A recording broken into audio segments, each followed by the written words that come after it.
All right, thank you all so much for coming tonight. Like just said, my name is Genevieve White. I'm the school psychologist at the Summit School. Dr. Leslie Eget will also be speaking. She is a school psychologist, but currently right now she is the director of program supports at the Summit School. So we have a variety of information, a lot of resources to share with you all. You know, when COVID started, a lot of organizations put out some great resources and strategies, and we've kind of tried to collect as much as possible. You'll have access to some handouts, the PowerPoint, and also some links in the presentation that can provide you with, you know, more resources as well. So we hope that you leave here tonight with some, you know, tools for your toolbox for yourself and for your kids to kind of manage, you know, anxiety and managing worry. Before the coronavirus, you know, we're seeing a steady trend and increase in anxiety in our youth. And after the coronavirus, we're seeing even more in adults and kids. So it's concerning. We're stressed about being stressed, and we're anxious about being anxious. So we're hoping that we can talk tonight and provide you with some strategies, and we hope you find it useful. So I wanted to take just about 1 minute of your time and do a breathing exercise. I really like this website. I'll talk a little bit about it later, but I wanted to just do this together. So it's called Catch Your Breath, and you can pick a different background. I like this one. You can pick the audio, which I like this one. And then you can also pick the pace. And so for just a minute, we can all just follow the prompts.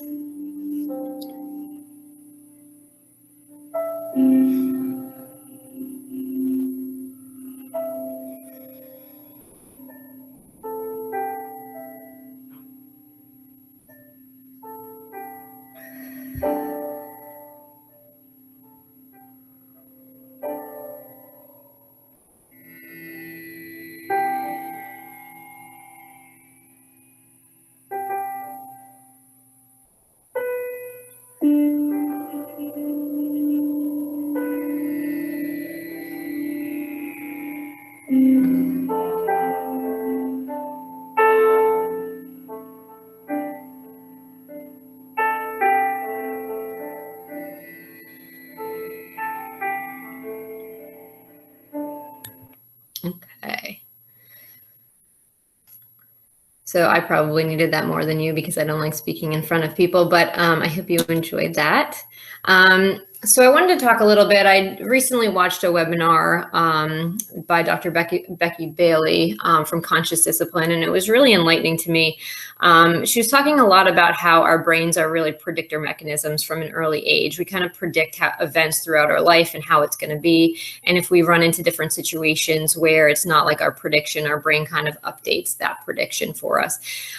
So that's kind of how we go through life. It's more comfortable. We can predict what's going to happen for the most part. But what COVID has really done to us is that we're unable to predict a lot of things right now. It's changing day by day. Even with a vaccine coming out, we don't know what that's going to look like, or you know, how long that's going to take. So we're in this kind of fight or flight state. Nothing's predictable. We're more alert. We're quicker to respond. It's a really uncomfortable state, and we're really jittery. And we just really don't like that. So what we tend to do as humans is we try and choose a side, right? So we either go all negative or we go all positive. The negative side, you know, everything bad's going to happen. I'm going to lose my job. All these things are going to happen to my family. The positive side is we just choose, you know, it's not a big deal. COVID is no big deal, and everything's going to be fine. And neither of those are really healthy, but why we do that is because it's more predictable. Even if everything is, you know, you think everything's negative that's going to happen, at least we can predict that. And to us, that is more comfortable. But what I encourage you to do and challenge you to do is to really accept this state that we're in, tolerate the jitters, be aware that we're in this unpredictable state and be okay with it. And then what we want to do is create routines, consistency, and predictability where we can, especially for our kids. And acknowledging with your kids that when they wake up that day, it is really uncomfortable. We don't like what we are feeling right now, but that's okay, because we're going to figure out some coping strategies and we're going to find supports for you. So just kind of acknowledging that for them is a real sense of control, because then we're putting it in their hands to really figure out what can we do to make this better. And identifying those coping strategies. And this may be going back to square one, because the coping strategies that you or your kids used pre-COVID may not be available to you right now, or they may not be the same one. So going back to the drawing board and really trying to figure out what are some new coping strategies that, what do those look like right now for your kids? We'll talk a little bit about some coping strategies later on, but it's really just kind of acknowledging this uncomfortable state that we're in and being okay with that, and trying to push through and building resiliency. We always hear the struggle is real, and I heard something the other day about resiliency, and it said the struggle is good. And I really loved that, because despite we're in this really unfortunate state right now, the majority of our kids are going to be okay, and they're going to learn coping strategies that they may not have had before this, and so we are building resiliency in them. And sometimes when I have difficult times with my own kids, I just remind myself that they're going to get through this and they're going to be more resilient because of it. So it's just a good reminder. The single most common factor in children who develop resilience is at least one stable and committed relationship with a supportive parent, caregiver, or other adult. So the fact that you all are here in this presentation, reaching out for resources for yourself or for your kids, you are that committed relationship that, that your child needs to develop resiliency. So, the chances are that they are going to push through this and they are going to be resilient. So when we have those really tough days, just continue to remind yourself of that. And then I wanted to talk a little bit about the relationship between stress and memory. We know that when stress goes up, our working memory goes down. So we are all stressed right now. Our kids are stressed and we're stressed. Our working environments are different. Our school environments are different. Our stress level is really high. So we know that our working memory and executive functioning skills are tapped. So with that being said, we just want to make our home environment as stress-free as possible. And that's really recognizing how you respond to personal stressors in your life. Our kids pick up on nonverbal behavior a lot better than we think they do. So even if you don't verbally respond in a stressful way, just your nonverbals can relay that message to them. So being more aware of how you respond to those stress factors in your life. And then knowing that your kids, whether it be schoolwork or chores or something that they're doing, their working memory might be not working as best as it can be because of their stress level. So they may need more processing time. They may need more reminders. They may need that extra support because their working memory is lower right now because of the stress level. I wanted to share some resources for supporting our kids that I like to do with the kids at school and sometimes with my own kids. Some quick ways to calm down. Sometimes we see our kids getting really worried and kind of perseverating on a topic or a worry of theirs, and they seem to get really amped up. And sometimes reasoning with them in the moment is not realistic, or it doesn't really work. So I like to use cognitive distraction. And so this can be just staying really calm when they're worrying about something and they're telling you they're really worried about something and you can see them getting really amped up. You can stay calm, and if they really like Star Wars, say, name all the characters in Star Wars for me right now, or say the alphabet backwards, or name all the animals alphabetically starting with A. So you're giving them a task that they have to use some cognitive energy, not too challenging where it frustrates them, but challenging enough where they stop thinking about that worry. So it kind of breaks the cycle of worry. And then if you can see that they start to do it and they start to stop worrying about that a little bit, then that might be a better time to maybe process through the situation with them. And then another one is a grounding exercise. So going through the 5 senses, name 5 things that you see in the room right now. Name 4 things that you feel right now. Name 3 things that you hear right now. Name 2 things that you can smell right now, and name 1 thing that you can taste right now. So you're bringing their awareness back to the present moment of what's going around right now in the room and with their body, and rather than worrying about something. Again, it's just kind of like breaking that worry cycle, so you're able to get through and kind of process with them in the moment.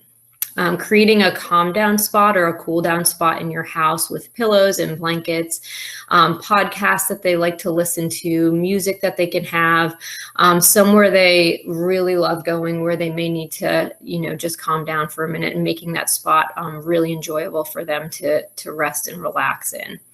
Also creating a coping skills toolkit, using a calming jar, stress balls, a list or a packet of coping strategies that you guys have developed together or they developed by themselves, where they can go through and figure out, what's going to help me work through this right now.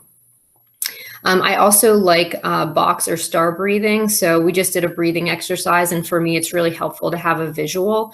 Sometimes we say, take deep breaths, and that kind of gets overused sometimes, but it's so incredibly important because it calms our whole body. It slows our heart rate, and we really need to do that. So in the corner, you see the little picture of the star, and it's just helpful for kids to have this diagram in front of them sometimes where they follow it with their finger. So breathing in, holding at the points, and then breathing out. And then they follow that star all the way around very slowly. And that will help them regulate their breathing. And then I also like to say to put your worries on trial. So sometimes our worries, when we're very worried about something, they're really irrational. So we like to put them on trial and ask them questions. Is that really true? Is that really possible? Has that ever happened to you in the past? Sometimes, a lot of times, if you put the worries on trial, the answers are always, well, no, it hasn't happened to me in the past, but I'm worried that it's happened to me in the future. It will happen to me. But if it hasn't happened to you in the past, chances are it may not happen. So things like that, it's just a neat strategy that I really like. There are a lot of story podcasts for children, and sometimes the voice of the narrators are very calming. So just finding those and downloading those and maybe having those available to your children is helpful. I am really big into mindfulness. I think some people hear it and just hate it, and they're like, I'm not good at it, I don't like it, but I kind of relate it to working out or running. You really don't like to run if you're not good at it, but it takes practice, and mindfulness is basically exercise for your brain. It not only calms us, but it is also helping us focus on one thing. Right now, we have computers and we have our phones and we have technology, and our brains are constantly going in all different directions. And it's really helping us just for a very brief period of time, just 10 minutes, is just helping our brains go back and focus on one thing. So if you're doing it, and you practice, nightly or every other night or something, it will be easier for you when you get yourself into a situation where you feel like your mind is just racing, that you can do a quick mindfulness exercise and bring yourself back to think clearly. I really like all of these apps: Calm, Headspace, Smiling Mind, Breathe Kids, and My Life. Those are really great for adults and for children. So I definitely recommend looking at some of those apps and practicing and telling your kids it's really like, exercise for our brains. Also resetting routines to focus on more sleep and less screen time. I went into some classes recently at our school to talk about sleep. And I realized how our kids are being affected by sleep right now, because we have so much more technology in our life. We have so much more screen time, and that's just the way of the world. But I'm realizing how, little sleep they're getting at night when they were talking to me. I reminded them that kids 5 to 12 need about 10 to 12 hours of sleep, and kids are really not getting that much sleep. So it's really important to kind of try and reset the routines that you're doing at home, to try and put the phones away, put the electronics away, and see if we can reset and get that, full 10 to 12 hours of sleep that they need. And then make an action plan, give your child a sense of control and reinforce their efforts, even if it doesn't work. So, what strategies do you feel like, you want to use or we can try if this is challenging for you? And then reevaluate that and look at it and say, what didn't work? What did work? What can we do next time? So making an action plan of, to kind of help acknowledge your kids, like you're in control with this. And that's really helpful for them. And then help others in need. When we help others in need, that not only makes us feel good, but it also gives us a sense of gratitude. And that's often very helpful for kids. These are two really great websites. Copingskillsforkids.com has a variety of different information, topics, strategies. And then wellnesstogether.org is a wonderful website, has a plethora of information. A lot of the stuff is on here and on our PowerPoint, but two really good websites. Again, you'll have access to the PowerPoint after. And then this was the website I was talking to you about, and I would really like, this is for older teens and young adults. It's a mental health platform specifically designed for them, and it empowers users to take mental health and wellness in their own hands. Obviously, if you feel like your child may need more support, we recommend that you reach out to a mental health practitioner for counseling and more support. But this is something, if you feel like your child is kind of in a rut or more withdrawn or just not being able to re-engage with their regular activities that they like to do, this is really neat. So I just want to show you something. So for example, you can go through, anxiety, and it will have, an interactive body scan. There's journaling, a self-interview that you can go through, self-care. You can make a toolbox, your own toolkit. And I can show you that. That's really pretty neat too.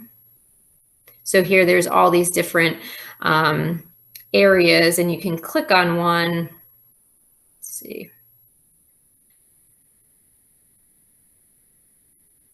I really like this one a lot for our teens, unfriend, unfollow. If you click on it, it says like sometimes we add people to our social networks that we don't really get along with, or they post things that drain us and leave us feeling empty when we engage with it. Your social media feed should never leave you feeling worse about yourself or discouraged about your friendships. Unfriend or unfollow. So it gives you a little description of this, and then if they really liked that, they can add it to their toolkit. You can kind of write a description. And then you can add as many tools as you want, and then you can save it to a PDF.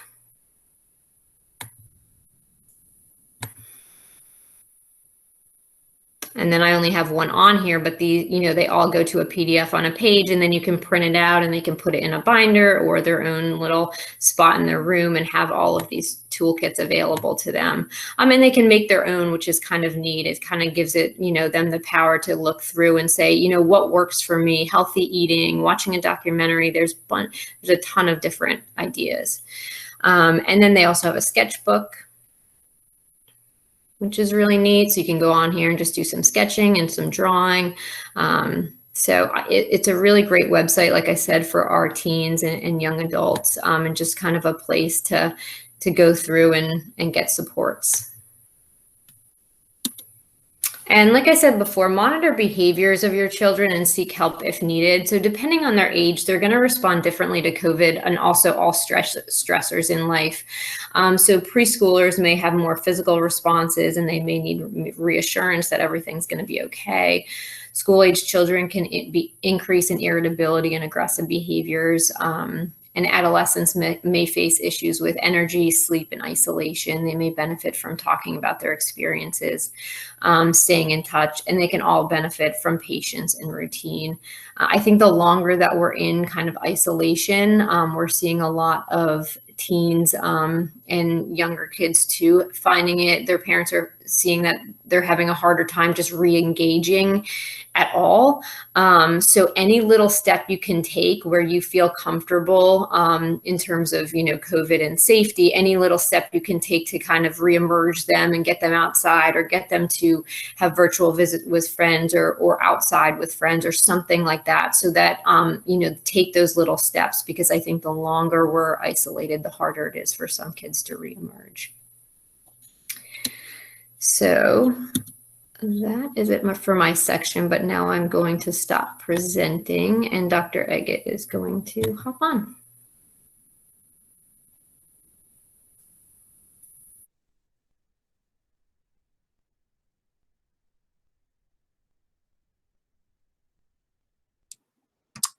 Okay.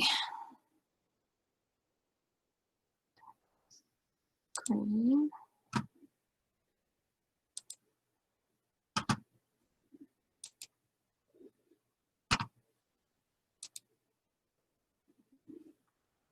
Can you all see the presentation? Not yet. All right, what am I doing? Oh, that would help if I clicked share, huh?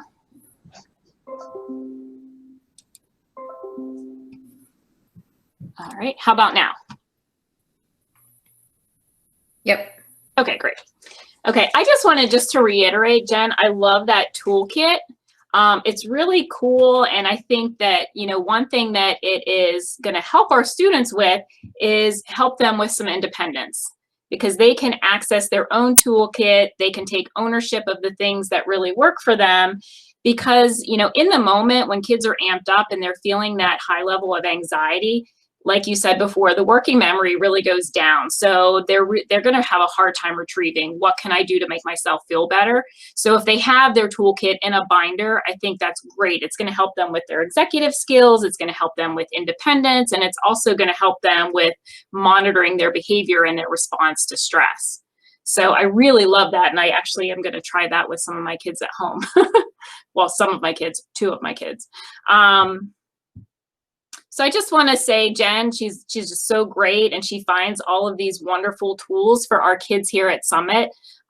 She's very much into the mindfulness, and I definitely encourage you all to try some of these things, because we found them to be really, really helpful with our kids. So I'm going to move in and talk about student engagement and motivation at home. Right now, as Jen said, things are so uncertain, and, we have a lot of things on our plate right now. We're juggling work, we're juggling kids at home, helping them with their schoolwork. And, we feel the pressure because we want them to be engaged. We want them to be in their Google Meets with their classroom. So we want to try to do as much as we can to be supportive as parents to help them access whatever they need so that they can engage and be motivated to achieve some of their goals that they set for themselves. So this outline comes from the National Association of School Psychologists, and they're putting out a lot of really great resources now during COVID, because this is not something that only a handful of people are experiencing. I think everybody is experiencing the stress and what's going on, and how are they going to help their kids? They don't want their kids to fall behind. So the number one thing that they recommend is that we use more of an authoritative approach to parenting. And what that means is you kind of have to visualize yourself balancing like a scale. You want to be both responsive yet demanding. You don't want to throw all rules to the curb. You want to make sure that you're demonstrating clear behavioral expectations and boundaries. For example, you're not going to let your kids off the hook at this point for not completing their homework. You want to keep all of that routine and the consequences for not following through with the expectations and their behavior in place. Yet you want to be very responsive to their needs. You want to be very balanced in these things. You don't want to be overly warm and let them out of things, like I said, but you want to be warm and caring, and you want to have respect to their social and emotional needs and their academic needs. So I know it's really hard because, like I said, we're experiencing stress. So whenever, like, I looked on my kid's Power School and he had all of these missing assignments, and, when I want to like just scream at him, I have to take a step back and really balance my approach, because I know it's not easy on him being at home all day by himself trying to manage all of these assignments. So it's definitely a juggle, and you really need to balance those things out. But cut yourself some slack. This is unprecedented time, so always remember that and give yourself grace and understanding. Use praise and rewards wisely and strategically. I know we have some handouts that we're going to offer, and these are two of them. Using praise and rewards wisely, it's a helping handout for school and home. Closely monitor and assist your child with homework assignments as appropriate. There's another guide that we're going to share with you. Communicate the benefits of education and the importance of being engaged in school. This is huge right now, and I'm a parent of children who are in Anne Arundel County Public Schools, and I'm getting all of these messages on the phone and on the internet and through email about kids turning on their screens. And I know it's not something that they want to do because they like to hide behind their little icon or emoji or picture or whatever they have up on the screen. But that's one way that you're going to make sure that your child is engaged. It might be difficult, but we want to keep our kids socialized and interacting with their peers. And when they're hiding behind that screen, it's really hard for them to do that. And it's really difficult for the teachers to teach as well. Build from your child's interests, values, and goals, and offer choices that match them. So you want to be in constant communication with your children and trying to find things that are of interest to them so that it keeps them engaged and motivated, and kind of not dwelling on all of the things that they're missing out on currently.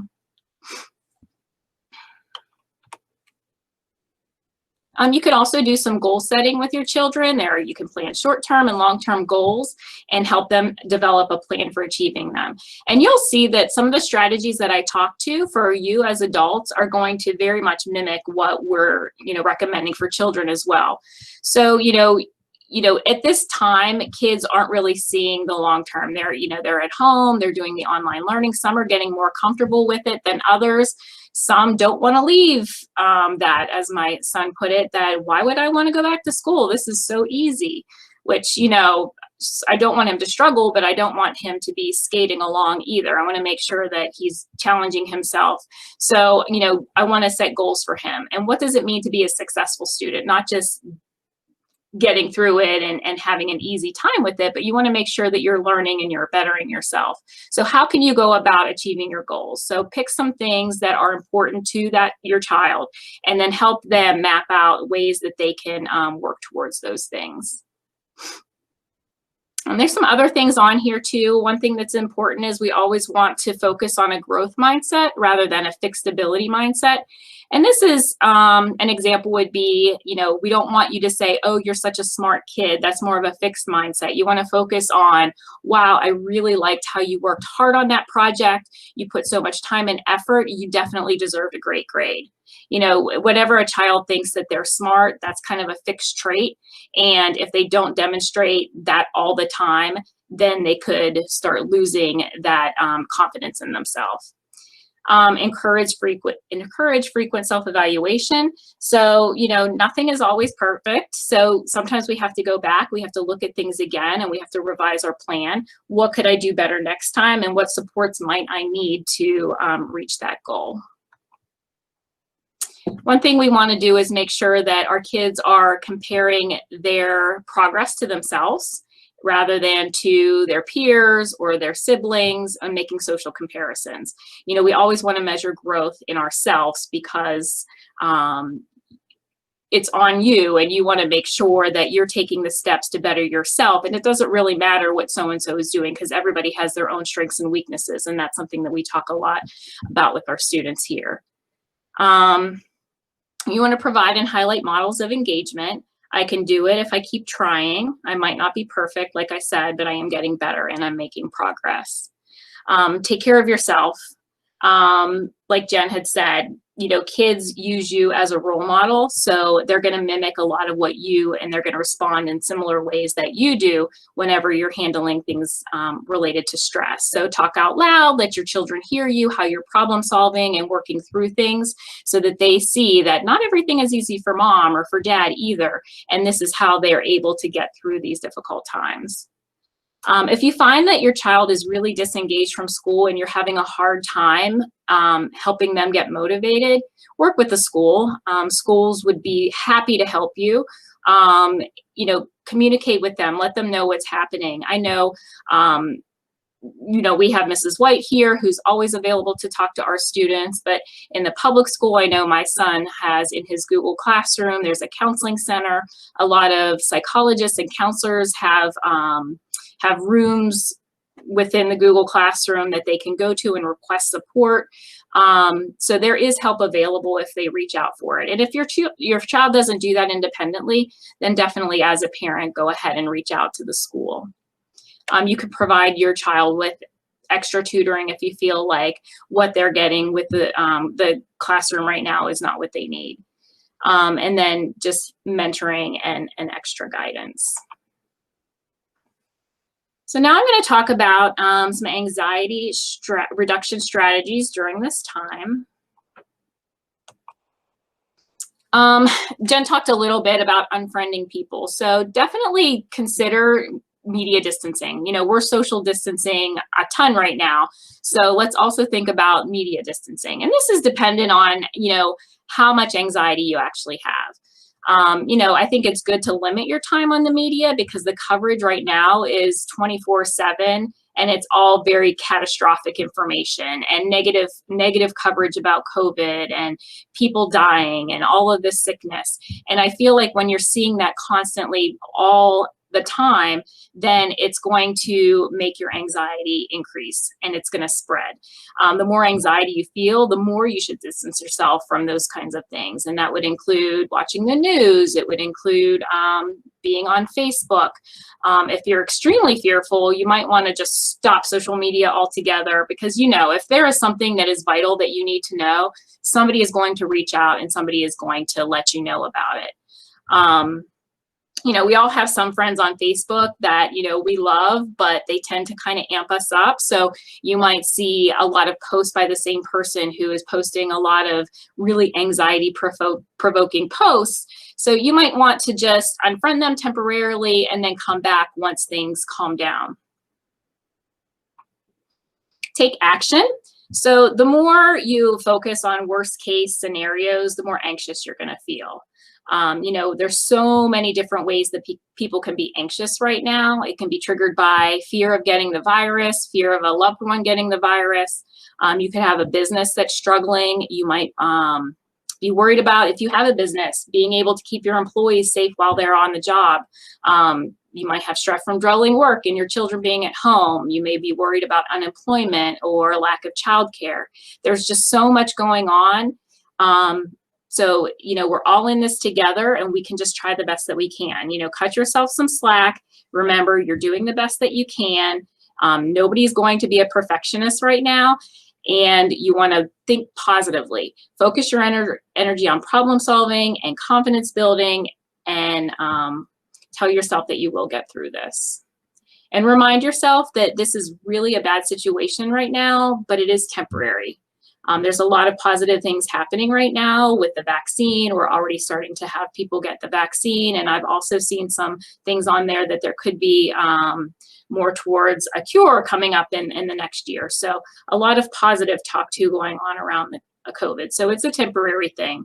If you are in a bad situation, push yourself to take one uncomfortable step at a time. So if you are struggling with a business, you might want to seek out some extra loans. Don't be afraid to ask for help. If you have family members that are in a place that they can support you, don't be afraid to ask for help. Create a plan for yourself that you could possibly cut back spending. If you typically spend $200 on groceries for the week, you might want to make your list and see if there are things that you can cut out so that you're not spending as much.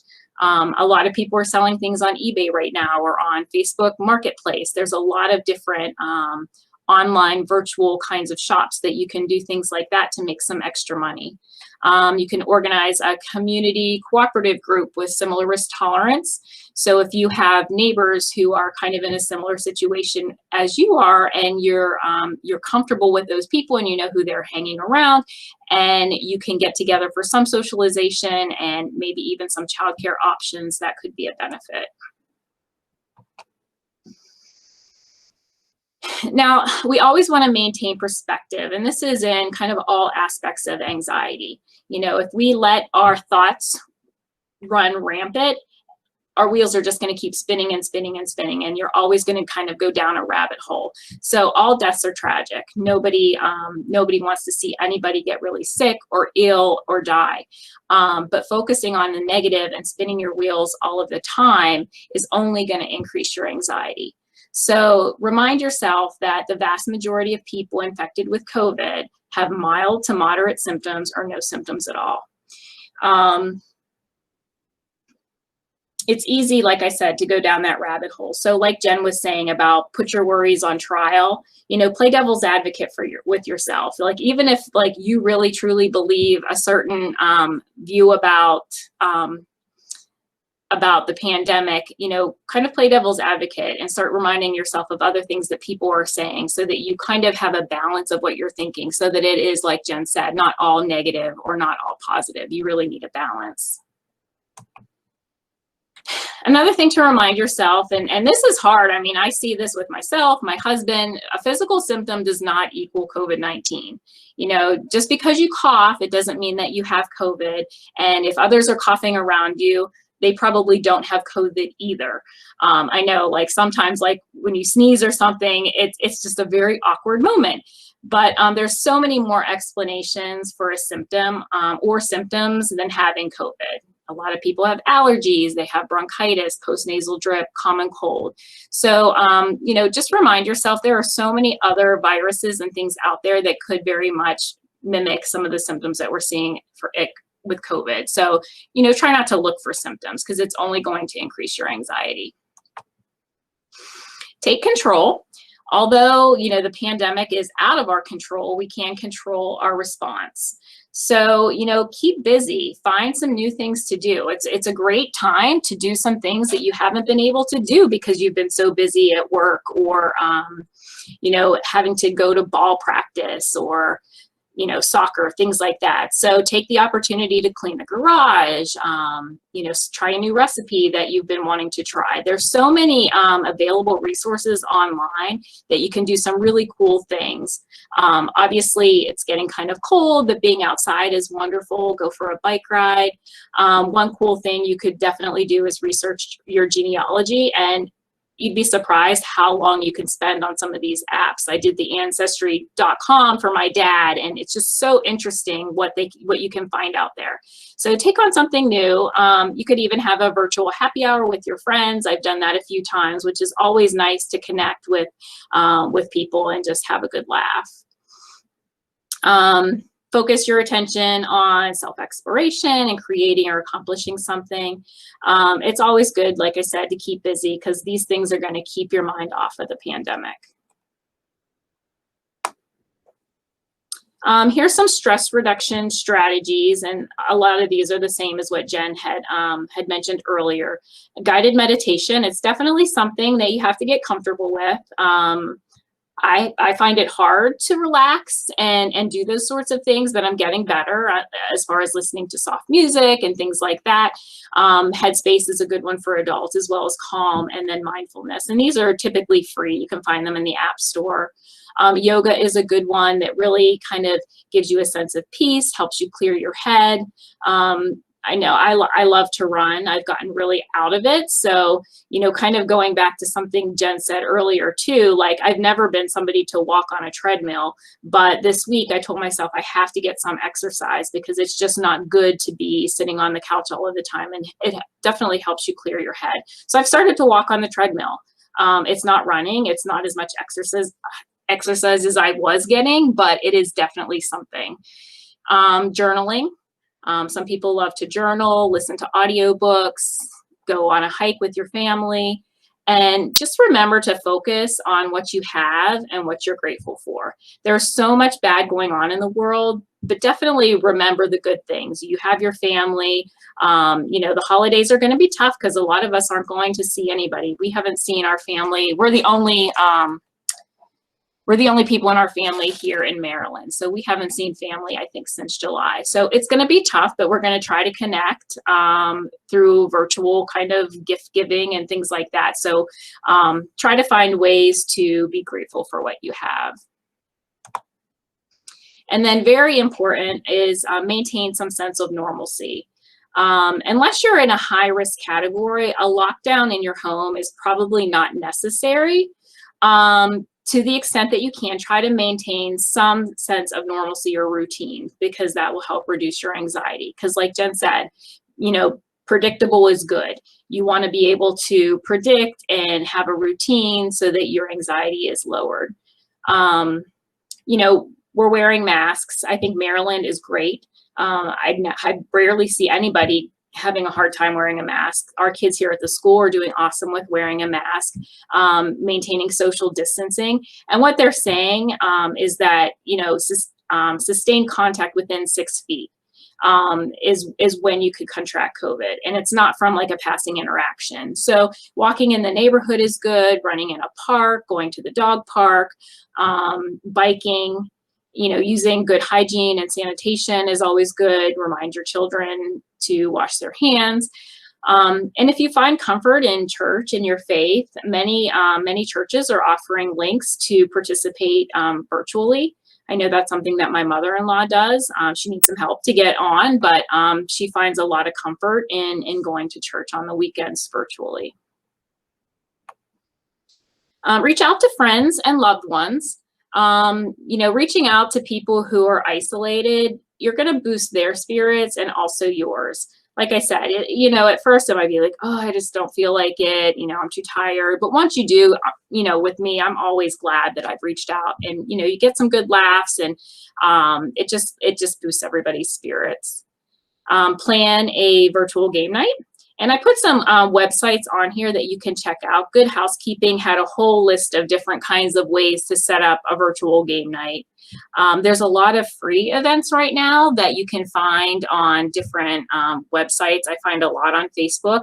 But there's a virtual event, the Nutcracker, that is going to be happening on December 24th. And that's something that I love to do every year, is go see the Nutcracker. So this is something that's offered free, and it's on Christmas Eve.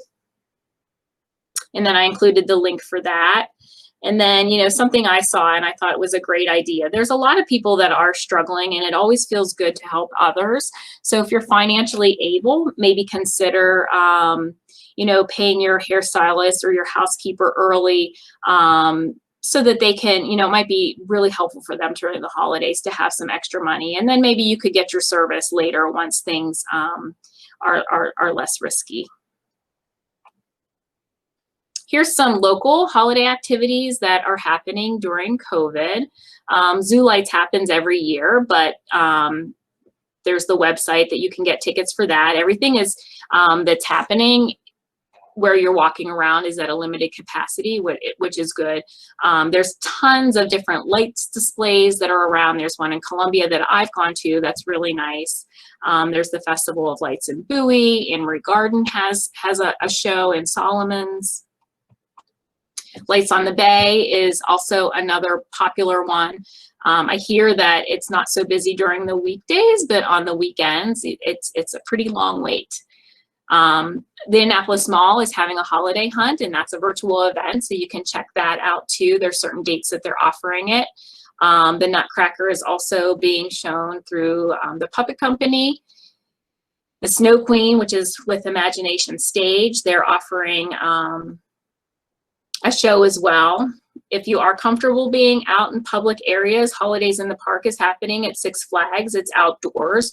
And I have been to the park in the summertime, and it was actually really great because they are offering, I think it's at like 25, I'm sure it's 25% capacity at this point. So there were no lines for everything. There were sanitizing stations all around the park, and they were very good with making sure people kept their masks on. There's also a lot of virtual scavenger hunts that you can find. Here's one. And some of these you do have to pay for, but you can choose what kind of hunt you want. Here's one for, you know, there's a list of ones for adults. You can do them with kids, or there would be family-friendly ones as well. So that's something cool to check out.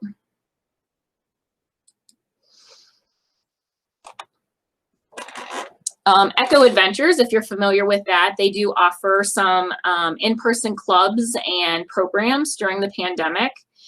Pongo's Learning Lab has some STEM activities for younger kids. And then Even Bright Online, this is a website that has so many different activities. There's 76 that are coming up, but they have everything from different kinds of food things. They have comedy shows. They have concerts. They have cookie making for kids. There was one, oh, this one looks really cool that I thought maybe I would check out. It's Christmas movies and music trivia night, where I think it's like $10, but you can register your family to participate in trivia. So just lots of really neat things, and, you know, just opportunities for us to think outside of the box a little bit for how we can keep engaged and have some fun with our family when they're not allowed to do a lot of the things that they're used to doing. And then lastly, I have on here the public library. I was really impressed with Anne Arundel and the library and all of the different virtual events that they're hosting. So there's several, you know, every day. So you're sure to find something that you and your family and your kids might be interested in.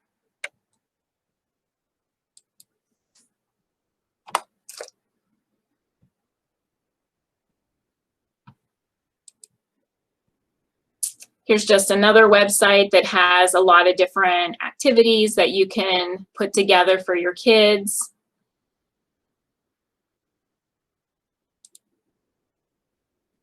And then family virtual activities. So we just wanted to give you a lot of different websites and resources all in one place that you could just kind of play around with and check out, because I know that, you know, when you're on your own, it's really easy just to kind of let things go.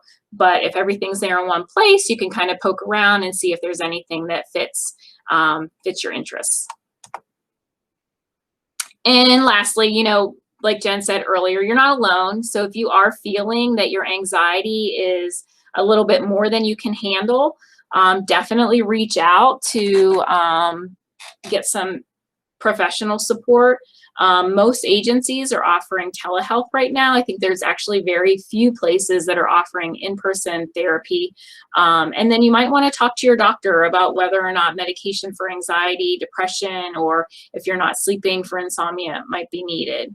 And we listed a lot of different mental health agencies and professional groups that are offering therapy currently. So we'll give you a copy of the PowerPoint so that you have all of this. And then lastly, there's just some resources that we found really helpful when we were preparing for the presentation, and things that we've used with students ourselves.